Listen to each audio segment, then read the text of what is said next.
On the day of the Christmas party that would wrap up the year. After arriving late, I noticed a female subordinate standing alone outside in the cold winter of December. What's going on? It's a gathering for those with high academic credentials only, they told me, with just a high school diploma, to wait outside. I wonder who told her that. Seeing the female officer shivering and holding back tears, I couldn't just stand by. Education isn't everything. It didn't seem right that her hard work, despite her diligent efforts at work, wasn't being recognized. And then, I quietly reached for my phone in my pocket. My name is John. I work for FBI as an executive assistant director, responsible for overseeing the branch. Susan, have you gotten used to the atmosphere in this branch? Yes, I was quite anxious when I transferred from the field office to here at the FBI headquarters, but now I feel secure in my work. This must be such a wonderful place to work that you wouldn't consider working anywhere else, right? I'm not joking, I really think so. I believe it's all thanks to you, John.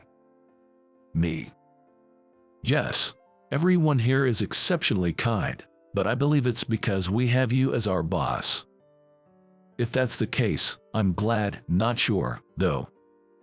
You made my job so much easier and has helped me tremendously. I'm glad to hear that. I know you have a family to take care of, so don't overdo it. Thank you so much. Raising your son all by yourself, I think you're doing something truly commendable. I'm just doing what needs to be done. Well, that might be true, but I remember you said you weren't confident in your physical strength. Thank you for your concern.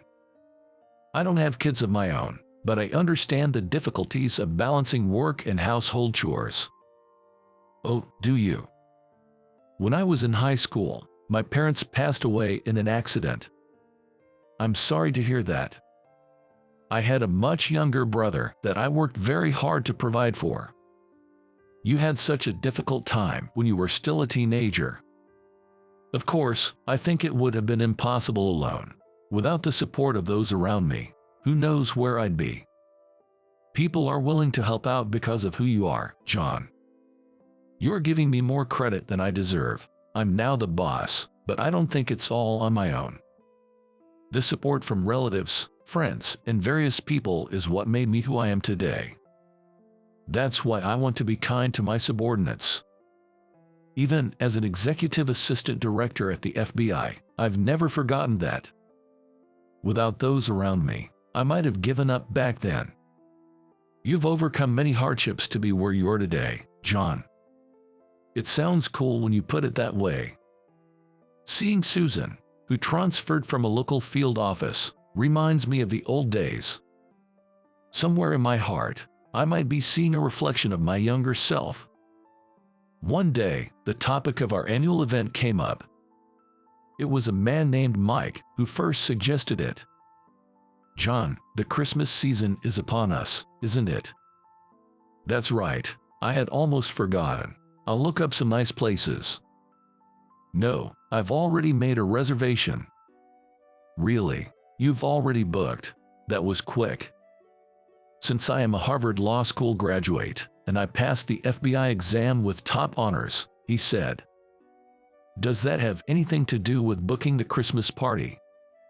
If I do say so myself, I'm a very gifted and competitive person who wants to take the leadership in doing many things. Regardless, it's always appreciated that you invite me every year. It seems like the Christmas parties are usually held among colleagues of similar ranks. Exactly. Not everyone gets invited, so I'm always happy to be included. With someone as well respected as John, it's only natural. Anyway, John, please make sure you come. I've booked a special place. Thank you, I'm looking forward to it. Mike was elitist and proud, but a man who could get the job done. I trusted him to handle things. But at that time, I had no idea what was about to unfold. On the day of the Christmas party, I had to contact Mike unexpectedly. I'm sorry, but something urgent came up at work. Is that so? Tough break, John. It won't take too long, so I'll probably be late. Is that okay? Not a problem at all. Please get in touch later. Thanks. I'll wrap up as quickly as I can and head to the venue. I hurriedly began working on the unexpected task. It was more extensive than I anticipated, and by the time I finished, the Christmas party had already started. Man, I need to hurry. I rushed to the venue that Mike had booked. There, I found someone standing alone outside the venue. Is that you, Susan? Hi, John. Good evening. What's going on? It's cold outside. Why don't you go inside? Well, it's just that. Susan seemed hesitant and troubled. Let's go in together anyway. I'm sorry, I can't. What do you mean you can't? Why? Mike and some others told me to wait outside. What? Why? Because I only had a high school diploma. They don't want to drink with someone of a lower education level. What? Did they really mean that? Yes. But I only have a high school diploma too. Maybe, but I guess it's different for you, John. You're the boss. That's not the point. You were invited to the Christmas party, weren't you? Yes, I was invited, so I came. And yet they told you to wait outside. That doesn't make any sense at all. I know, but... Susan looked like she was about to cry. Considering it was the Christmas season, it was extremely cold outside. It was utterly unreasonable to make her wait outside. Susan, let's go to a different place. What? There's no need to wait here for a Christmas party. There are plenty of other nice places we can go to. Let's go. But I was told to wait. There's no need to wait. You don't have to comply with such unjust demands. But shouldn't you go, John? I have no desire to drink with people who would treat you like this. I'm sorry, this is all because of me. What are you talking about? You've done nothing wrong. There's absolutely no need for you to apologize. Thank you. Let's go. It's too cold to stay outside any longer. You might catch a cold. Yes. I quickly arranged for a place and headed there with Susan. We caught a taxi and hurried in. It's a bar that is dedicated to creative dishes, and everything they served is top-notch. Really, I'm looking forward to it. Still, I'm appalled by Mike and the others' behavior. Oh, by the way, do you need to let Mike know? I called him earlier and even sent a message, but there was no response. I see. The Christmas party must be in full swing. He probably hasn't noticed. I guess so.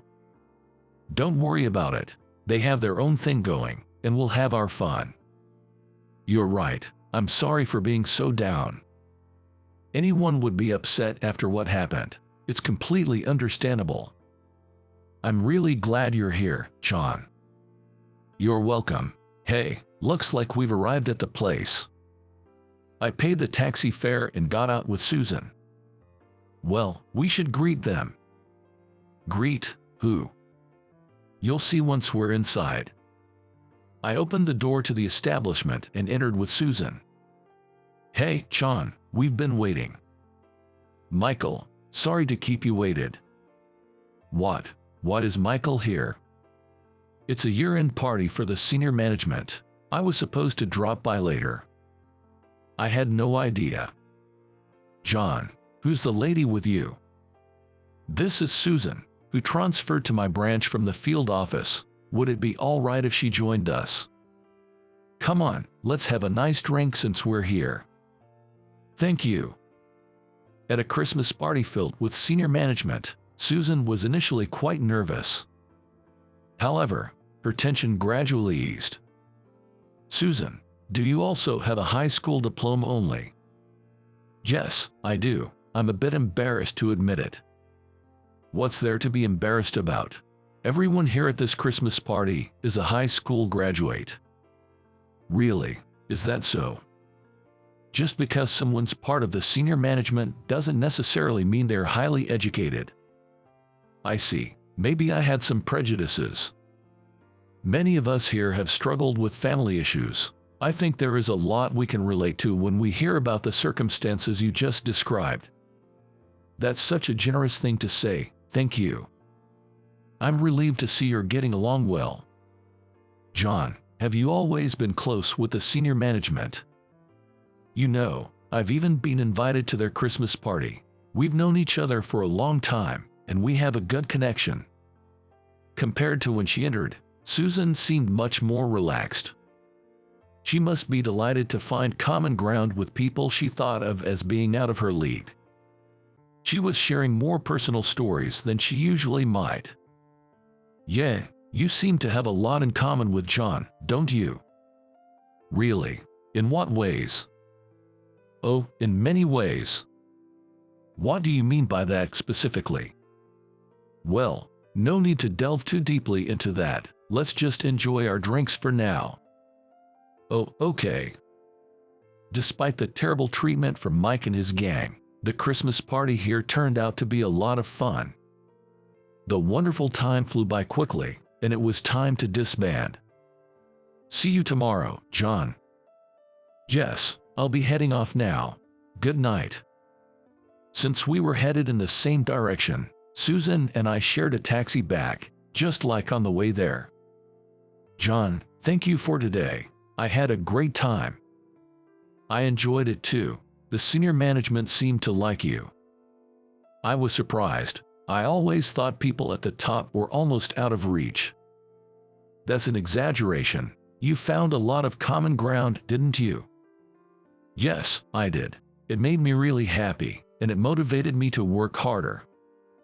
Great. I'm looking forward to seeing what you achieve next, Susan. Please, don't put pressure on me like that. It makes me nervous. After such a conversation, we parted ways. I have work tomorrow, so I better get some sleep soon. The next day, I went to work as usual. Then, someone from the senior management visited our branch. It was some of the members who attended yesterday's Christmas party. Good morning, Susan. How are you doing? Hi, Michael. Good morning. I had a lot of fun yesterday. You seem a bit nervous without the alcohol, don't you? While Susan was greeting the senior management, one person hurried over. It was Mike. Michael, good morning. You look great as always. And you are? I'm Mike, a Harvard Law School graduate and future head of the FBI. Oh, okay. The senior management seemed visibly perplexed by Mike's sudden self-promotion. Despite the circumstances, Mike continued to ingratiate himself. He probably thought that by winning favor here, he could secure a faster path to promotion. By the way, are you acquainted with Susan? Well, yesterday we were at the same Christmas party. I see, but I'd advise against associating with such individuals. What do you mean by that? Michael glared at Mike, but he seemed oblivious to it. Mike pointed at Susan and began. She's a high school graduate and always a handful. Is that so? It slows down work, and it's really troublesome. Working with capable people like you must be entirely different. Do you think that has anything to do with educational background? Of course, it's directly proportional to a person's value. You understand that, don't you, Michael? Are you truly saying that from the bottom of your heart? Absolutely. Anyone who says education doesn't matter is just making excuses for their lack of it. What's your opinion on people with lower educational backgrounds? People with middle or high school education are not even human. They are the absolute bottom, never reaching the level of a Harvard graduate like myself. You're quite confident, but you clearly didn't understand anything. Excuse me. One's excellence doesn't require a formal education. I'm a high school graduate myself. Wait, are you high school graduate? That's what I said. Is there any problem with that? No way. How could that be? What's wrong? You are joking too much. How is it possible for someone as outstanding as you to be a high school graduate? I'm serious, though not joking. Really? Your highest level of education is high school? Yes, according to her theory. I suppose I'm not human. No, I didn't mean that. Well, what's the matter? Isn't that what you said? Well, that was just, you know. Mike's previously smug expression turned pale in an instant. It seems he finally knew he had gone too far. I'm terribly sorry. Someone like you is the exception among exceptions, a truly special individual. So there are exceptions among those with lower education levels. Yes, there are two kinds, you and everyone else. You're flattering me quite a bit, aren't you? Of course, people like Susan here, who are useless, are a completely different breed. It's almost insulting to even compare them. So it's because you can look down on others like that, that you do what you did yesterday. What did I do yesterday? Oh dear, you're not going to pretend you don't remember such a terrible act, are you? What are you talking about? I don't recall meeting you yesterday. Who said anything about me? I'm talking about what you have done to Susan. What? Oh, what was that again? Even though you invited her to the Christmas party, she wasn't allowed inside the venue, right? No, there was a little situation with that. What kind of situation? I'm all ears. I'm expecting an irrefutable argument. Well, I mean, after all, our culture is a predominantly male world, right? I'm listening. So, since the members at yesterday's Christmas party were all men, I thought Susan might find it boring. But you knew who the attending members were from the start, didn't you? Well, yes, but if she was just going to wait outside until the Christmas party was over, wouldn't it have been better to send her home? Oh yes, that's true. I hadn't thought of that. Michael, you always have such a unique perspective. Are you praising me or mocking me? Absolutely, I'm praising you. You thought that would please me. Michael glared at Mike with a look that could scare off like a demon. Overwhelmed by his presence, Mike began to cry like a baby. I'm so sorry. I'm disappointed in your character. It's a reminder that there are things far more important than educational background. Oh my. As we're talking, I remember hearing numerous complaints about you. What? There have been several reports of you harassing people with only a high school diploma. Harassment, that's not it at all. I'm just teaching them the harsh realities of society. Teaching. So, what you did to Susan was also teaching, was it? Well, yes, that's exactly it. It's all done out of love. Mike tried to justify his indefensible logic. Michael looked at him with disdain and spoke calmly. I see. Then, let's conduct a thorough investigation and decide on an appropriate punishment. Punishment? Please wait. I just wanted to improve the quality of the organization. So, you consider improving quality important? Of course, I always put the organization first, beyond my own interests. That's a commendable thought. I agree with it. Thank you. Well then, I'll take my leave now. Yes. The senior management left. Mike seemed relieved that his viewpoint had received some agreement. However, a few days later, a shocking order came from the senior management for Mike. What? Me? Transferred? That's right. You're being sent. Wait a minute. Why do I have to be transferred? Are you dissatisfied? Of course I am. I want to elevate myself with my peers here at the headquarters. The place you're being transferred to is known for being very strict. That's terrible. You mentioned to the senior management that you prioritize the organization first, right? What does that have to do with anything? Michael agreed with you. Yes, but a transfer doesn't make sense at all.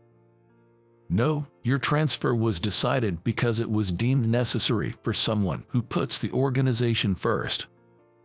What? You're a troublemaker who disrupts the harmony of the organization. We don't need that.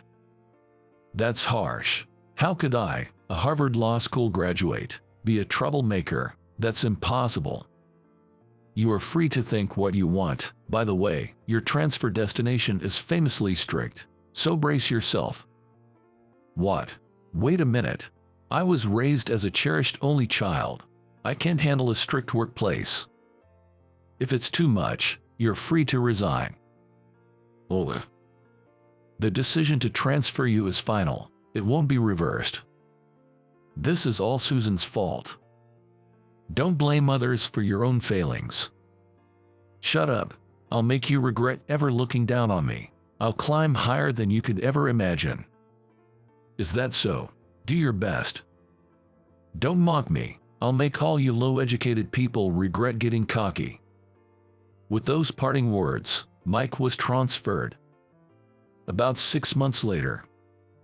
John, have you heard about Mike? What happened? It seems he quit the FBI. What? After all his talk about making us regret it. He ran away because it was too tough. He had always had a smooth sailing career as a Harvard graduate, so he couldn't handle the sudden setback. Well, he couldn't turn his frustration into motivation. I wonder what he's doing now. I saw him at the park the other day. The park? Doing what? Susan happened to pass by the park in front of the station, where she saw Mike emerging from a makeshift home made of cardboard boxes. It seems their conversation went something like this. Mike, what are you doing here? It's you, Susan. Please, I'm begging you, give me some money. You must have some savings, right? Wait a minute. I can't just give you money like that. And are you living in the park? I quit my job in frustration and gambled away all my savings on something I've never done before. What are you doing? Not only that, but I ended up borrowing money from some shady lenders and couldn't pay it back. So you ended up here. You know what? You feel sorry for me, right? Don't you really sorry for me? What? You don't want to see a Harvard graduate like me in such a fallen state, right? Well, I don't want to see it, but then you'll help me out, right? Give me $3,000. With that, I can definitely turn my life around. What? I'm a Harvard graduate, you know. With that amount of money, I can do anything, be it investing or gambling. The possibilities are endless. I refuse. What? I don't want to help someone who looked down on me and harassed me. How could you say something so cold? I just explained why. Excuse me. Wait, I am sorry about all of this. I think you're the best talent, even if you only graduated high school. Thanks for that, but it's not making me happy at all. Please, I'm begging you. You're my only hope. My parents have disowned me. I'm at my wit's end. You're being persistent. Goodbye. After that, Susan never encountered Mike again. I see. So he's living quite a miserable life now. After all the time he did to look down on me. And now you are a great asset to the workplace. Well, I wouldn't say so. You focused on using your computer knowledge to streamline your day-to-day work, right? Yes, I've always been interested in computers and studied them since I was a student. Thanks to your efforts, you are now assigned to the cyber division and are making a name for yourself. It's really awesome. Thank you. Actually, I used to be in the cyber division myself. Really? I had no idea. I was interested in computers just like you. With the rise in online crimes, I thought I could use my knowledge to help combat them. I never would have guessed you were in the cyber division. People are not what they seem. Hey now, what's that supposed to mean? Sorry, I just couldn't picture it. I used to hear that a lot when I was in the division. When Michael said you and I were alike at the Christmas party, he must have been referring to this. That's right. We also talked about computers, so he must have thought so. I'm glad I cleared that up. If you have any questions about the cyber division, feel free to ask me anything. If so, as a senior member of the cyber division, would you be willing to teach me some things?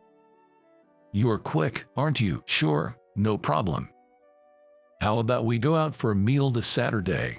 I'd love to have a more detailed chat then. Let's do it. I know a great place we can go to. This became the start of Susan and me meeting up more frequently, even outside of work. Initially, we only talked about work, but gradually we began discussing our family lives and hobbies. Before we knew it, we weren't just having meals together, but also going out to various places. Sometimes, we even took Susan's child to amusement parks. About half a year into this relationship. Susan, would you consider dating me? What? The more we met outside of work, the more I found myself drawn to you. Thank you, but what? Are you sure you like me? Susan said this with a lack of confidence. Instead of words, I chose to respond by embracing her. John, I want you. Please, consider dating me with the intention of marriage. Yes, if you're sure you love me, I'd be happy too. And so, we began dating. Susan's child quickly grew fond of me, and I genuinely adored him. A person's academic background is undeniably a testament to their effort and achievement. However, a lower level of education does not equate to a lack of value in a person. Through these events, I was reminded of this simple truth. You're still not married. My beautiful wife is an executive secretary who has global experience. Not even out of high school. You wouldn't even get a chance to meet someone like her. After 30 years, my middle school classmate, now referred to as Mike, ridiculed me upon our reunion. He's probably still mentally stuck in the time when we graduated from middle school. Just then, I heard the soft honk of a car horn and turned my gaze towards the road. Parked there were 10 luxury cars, from which a line of well-built young employees began to emerge. Dressed in dark suits, the sight of these young men was quite impressive. These men with imposing figures built through physical labor, which were evident beneath their suits, all greeted me together. Mike, who had been watching, staggered back in fear before staring at me in astonishment. My name is James Carter. I'm 45 years old this year. I work for a construction company and live a happy life with my beloved wife and adorable daughter. Hearing just this, one might assume I've had a peaceful and gentle life. But in reality, it's been anything but peaceful, filled with poverty and frustration. I was raised in a terribly poor family. Soon after I was born, my father fell seriously ill and was hospitalized. Despite desperate treatments, he passed away just a year later. Left behind were my young mother, barely in her 20s, me at the tender age of 3, and the debt incurred from my father's medical bills. My mother had to raise me single-handedly, working from dawn till dusk every day. As a result, I never had the toys or games that other kids my age took for granted. We barely made ends meet by eating bread given to us by the bakery where my mother worked that could not serve it. When I started elementary school and began receiving school lunch, I was so amazed by the taste. Without those meals, I would have likely remained painfully thin without proper growth. It's hard to imagine in a country as wealthy and advanced as the United States that there are children living like I did. I didn't want to be at home where my mother didn't come home until late at night, and I spend more time outside the house. Even when I tried to play with others, I didn't have the latest games or anything really. Moreover, my worn and ragged clothes made me an outcast among my peers. That limited what I could do in parks and playgrounds. so I naturally holed myself up in the library to read books. Learning about worlds unknown to me was exhilarating, and my curiosity only grew, naturally drawing me to various subjects. Before I knew it, my grades improved significantly, and I began to earn the respect of my classmates. In middle school, I continued to excel academically, leading to roles like class rep and student body president, making for a fulfilling student life. However, this streak of success ended in the spring of my second year of middle school. A parent-teacher conference was held to determine a course of study at the high school, and I was present, but both my mother and my school counselor, Mr. Thompson, looked somber. With my academic ability back then, I could have easily gone on to the most advanced course at the top high school in the state. But even if we don't have to pay tuition, it costs a lot of money to go on to higher education. Mr. Thompson, isn't there any way? It's heartbreaking to think that his potential could be wasted just because we're poor, my mother said. No, it's okay, Mom. I've always wanted to start working as soon as possible, I lied. The truth was, I wanted to attend high school like my classmates, go to college, and gain a broad range of knowledge and experiences to contribute meaningfully to the world. But I also wanted to provide a more comfortable life for my mother, who had done so much for me. Considering this, I lied about my intentions to work immediately after middle school. However, my insistence didn't matter. My mother, nearly in tears, desperately wanted me to continue my education. Seeing my mother's determination for my future, Mr. Thompson presented a brochure. This local company, called the Anderson Group, actively accepts employees who have graduated from middle school. The company has a program that allows them to work while taking correspondence courses, so you could still get your high school diploma depending on your effort, James, he explained. Hearing Mr. Thompson's words, my mother pondered for a while. The construction industry seems physically and mentally demanding. Even with such a program, is it really possible to find time to study? She questioned. Indeed, it would require far more perseverance and effort than the average high school student, but I believe James has what it takes to succeed, Mr. Thompson reassured her. As my mother and Mr. Thompson discussed, I became fully convinced to work for this company after reading the brochure. It seemed like a place where both my desire to work and my mother's wish for me to study could be fulfilled. Above all, I was moved by the passionate corporate philosophy of the company's president, Mr. Anderson, which was detailed in the brochure. The company aimed to pursue happiness for all employees, both in their work and personal lives, while contributing to the advancement of the community and youth. Those words filled me with endless possibilities and enthusiasm, making me eager to join their ranks. Thanks to Mr. Thompson's support, I secured a job at Anderson Group. While all my classmates were heading to high school, I started feeling like an outsider at school. There was one person who seemed quite pleased with my situation. It was Mike, who had been my rival since elementary school. Mike came from a wealthy family and had been attending prestigious tutoring centers since he was young. Despite that, I often outperformed him in grades during our elementary school years, which apparently infuriated his mother. She unilaterally declared me his rival and constantly pushed him not to lose to me. However, my grades remained superior to Mike's throughout middle school, and I never relinquished the top spot in our class. At that time, I was still planning to pursue further education and had chosen the advanced course at one of the most competitive high schools in the state as my aspiration. While my mock test results were comfortably within the passing range, Mike's result was on the fence with a 50% chance of admission. After sneakily peeking at my results, a frustrated Mike bitterly remarked, "You can afford to go to the high school for 4 years, so how can you?" I couldn't muster a response to Mike's words. Yet, despite the bitterness and humiliation, I resolved to keep this incident to myself, not wanting to sadden my mother with it. From that moment, I began to seriously consider employment over further education. As everyone around me looked forward to high school, I resigned myself to the fact that such a future wasn't meant for me. When the placement period arrived, I took a chance and applied to an advanced course at a prestigious high school, securing the top score among applicants. After that, I changed my mind from higher education to finding a job. Thus, upon graduating middle school, I joined Anderson Group. Meanwhile, Mike seemed to have passed the course of his choice.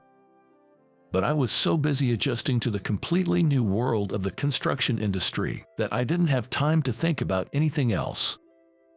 Nowadays, female supervisors exist, but back then, the construction industry was dominated by men, and angry shouts were always heard here and there. In my new surroundings, it was Mr. Charles Anderson, the president of the Anderson Group, who took care of me as I was flustered and trying to adjust. Upon learning about my situation, Mr. Anderson, with tears in his eyes, vigorously patted my back in encouragement. "Young men like you, James, are the reason I run this company. Don't hesitate to ask for anything," he declared. True to his word, Mr. Anderson ensured I received on-the-job training while also making time for my studies. Consequently, I spent my mornings working on-site and my evenings studying at Mr. Anderson's home. Mr. Anderson had a lovely 3-year-old daughter. Her name is Sophia, who quickly grew fond of my frequent visits and would eagerly greet me at the door. "Sophia seems to have taken a real liking to you, James. Even when I'm around, she heads straight to you," Mr. Anderson would say, making me feel somewhat embarrassed. While gaining on-site experience, I also began to handle computer-based tasks such as calculations and designs. Apparently, I was better suited for the latter and gradually began to focus on administrative work. 4 years into my job, I graduated from a high school with a correspondence course. I had been contemplating continuing my work at the company when Mr. Anderson encouraged me to pursue higher education. "There's never a loss in acquiring education when you have the chance. Don't worry about the company. We'd be grateful to have you return with even more knowledge." Thus, I went on to study architecture at a prestigious university with the savings I'd made in salary. Sharing my acceptance news with my mother, she teared up with joy, saying, "You've worked so hard, balancing work and studies. You've really done well." Her happiness made me emotional too. At the university, I learned from renowned professors, made friends and acquaintances within the architectural field, and enjoyed fulfilling days. After graduating, I returned to Anderson Group, eventually taking on significant management roles in the company as I crossed into my 30s. My promotion was celebrated by my former senior colleagues at the company. Someone with hands-on site experience leading them significantly improved work efficiency. Thinking from both a managerial and an on-site perspective allowed us to make our operations safer and more efficient. As a result, Anderson Group's performance soared, and in recent years, the company has seen significant growth. My alma mater occasionally invited me to lecture on architecture, enhancing my local reputation and attracting a steady stream of young job applicants, contributing to the company's continued growth. Meanwhile, Mr. Anderson's daughter, Sophia, grew into a beautiful woman. Even I, typically slow to notice such things, noticed that Sophia seemed to have a genuine fondness for me.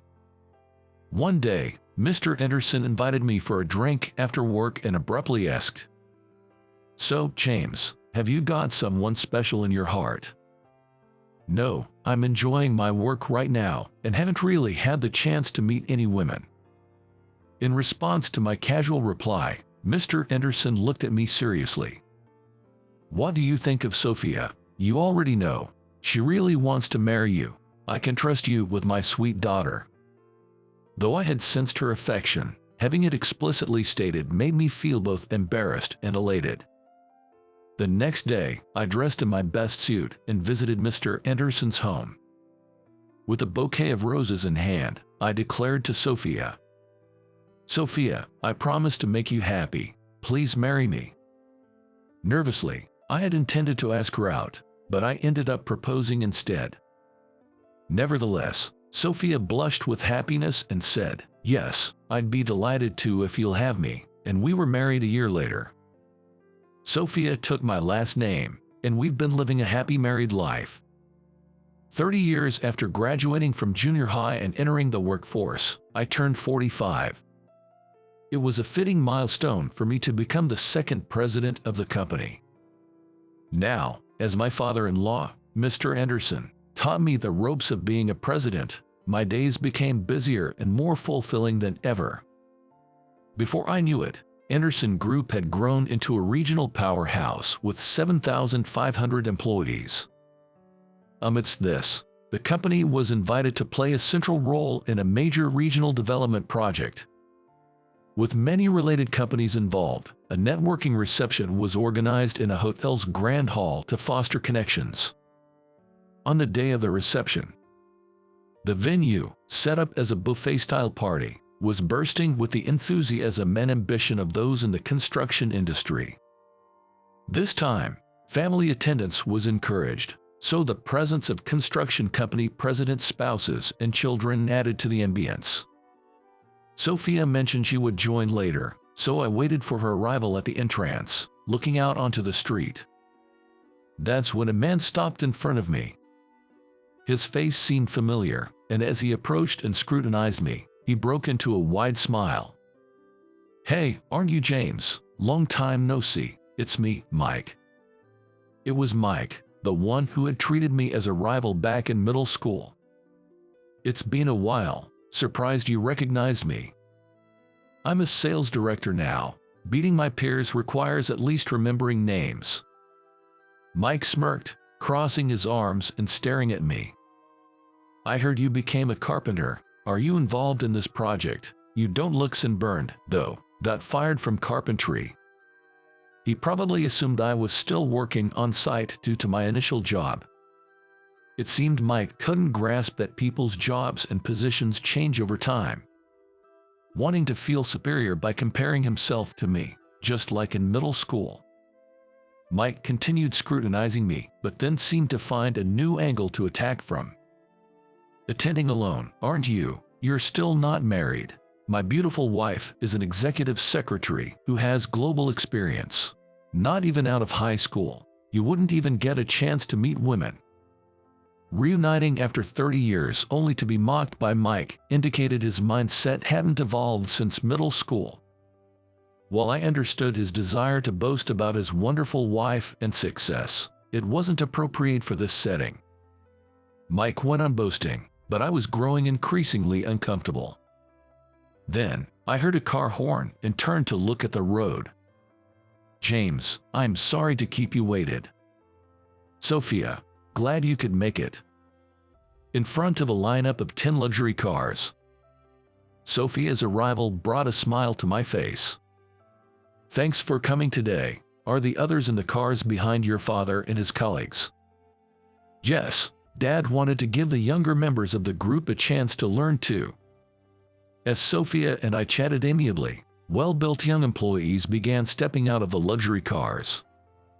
Dressed in dark suits, their presence was impressive. And their muscular builds, honed by physical labor, were apparent even through their suits as they greeted me. Witnessing this, Mike staggered back in shock, then looked incredulously between Sophia and me.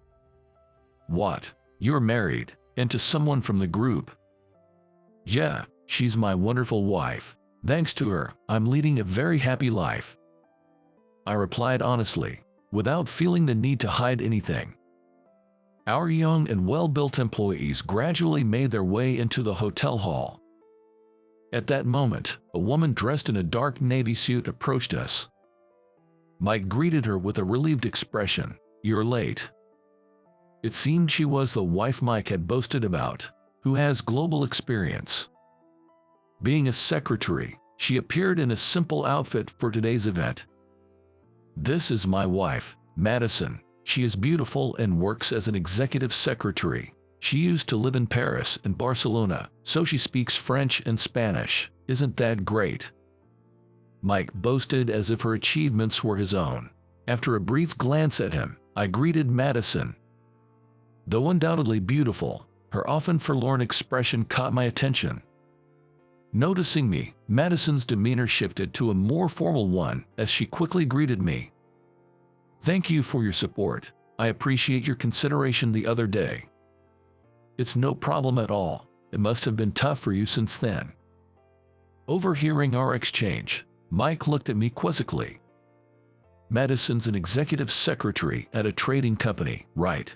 Why are you, just a carpenter, speaking so familiarly with her?" "What are you talking about? This is Mr. Carter, the president of Anderson Group, a leading corporation in our state. He generously forgave our company for a delivery mishap recently," Madison corrected him. Indeed, Madison was the secretary to the director of one of Anderson Group's business partners. Not quite the high-level executive assistant Mike portrayed her. As faced with the truth, Mike stood agape, stunned. After all, Anderson Group was central to the current project.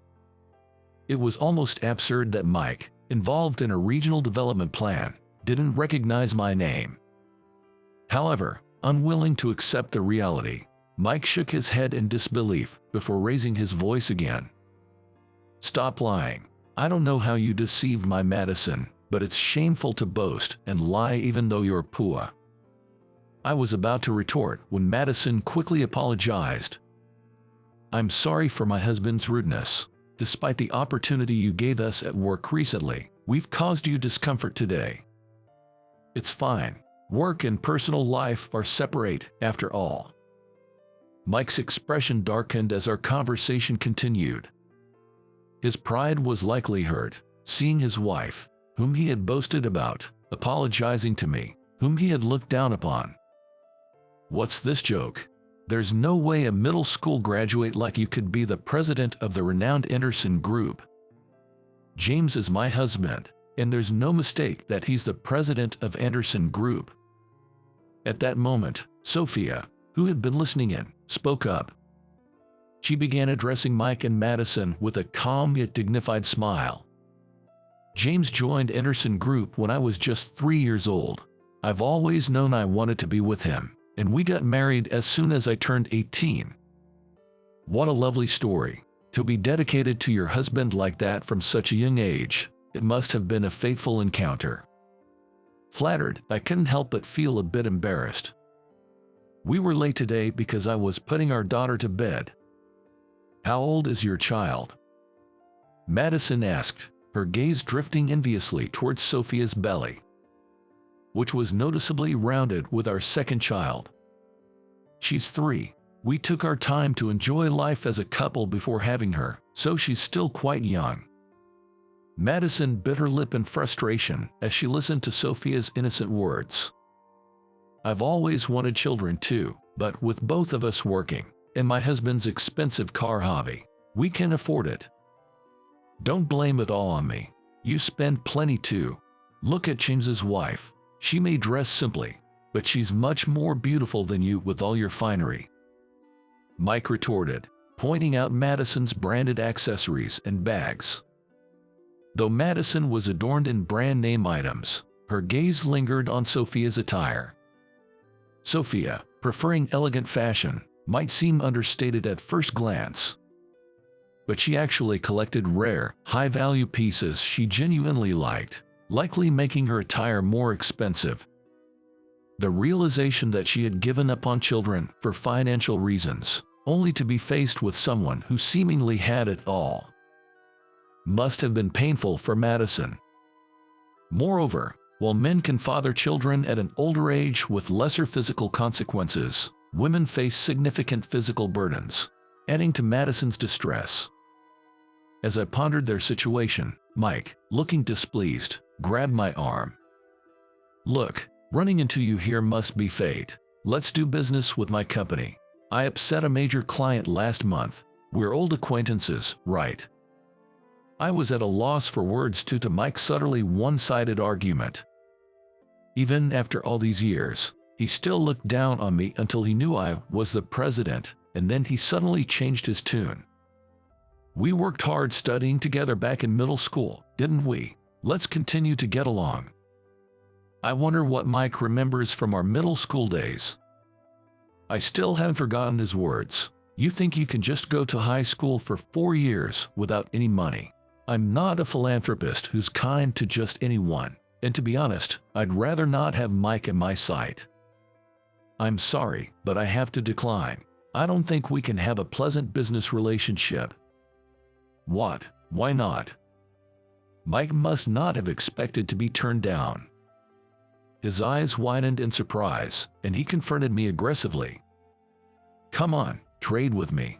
My position at the company is really on the line here. My sales performance is down, and I'm not doing well with new ventures. At this rate, I might get demoted. I can help you there. Isn't that a reflection of your abilities?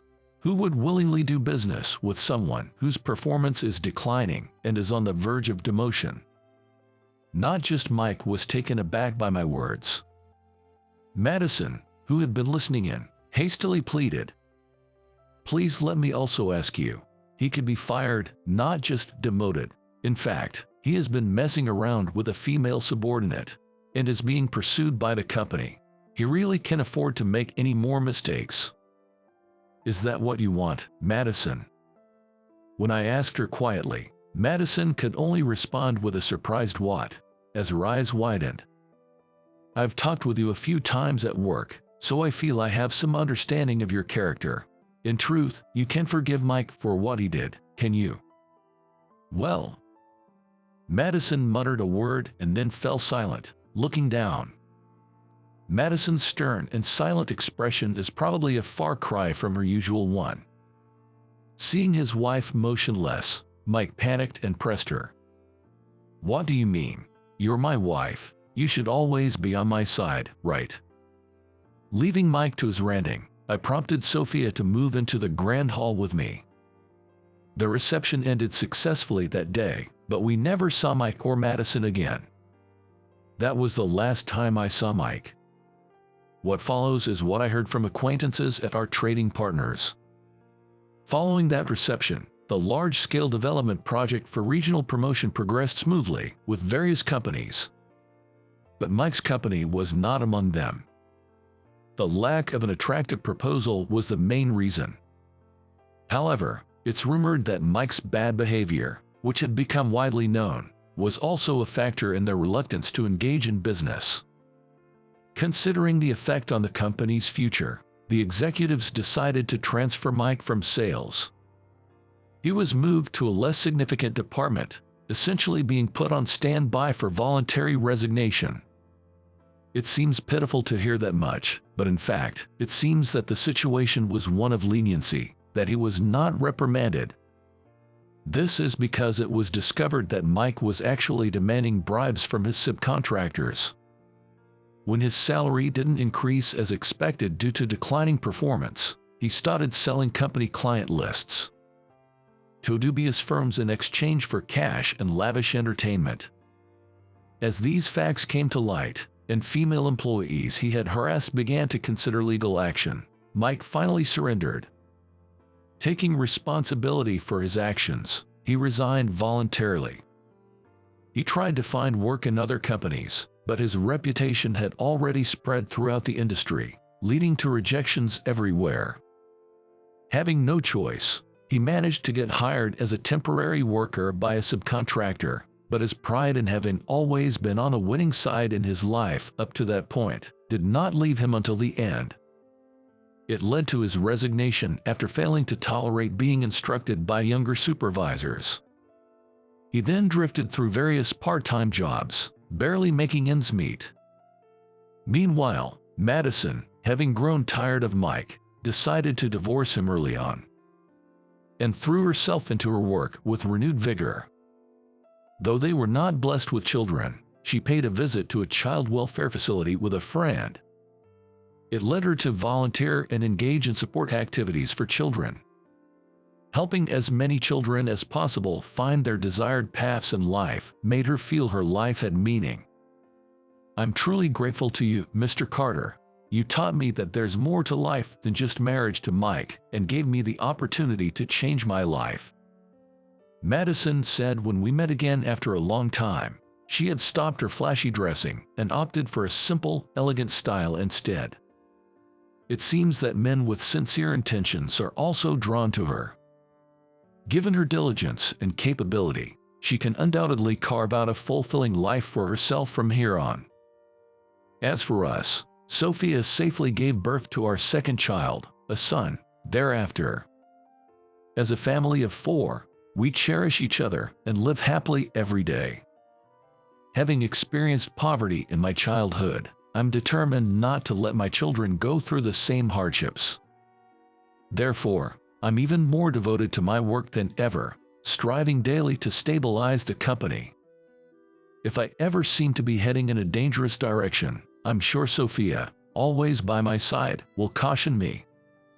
For the sake of my family and employees, I'm committed to managing Anderson Group with care. The regional development project has progressed smoothly, and now there's a large park in front of the station. As I watch my children play in the park, Sophia and I contemplate the future of our town together. The future of our children represents the future of our country. I want to do everything within our power to pass on a better world to our children. Watching our kids run around energetically, I once again reflect on our hopes for the future.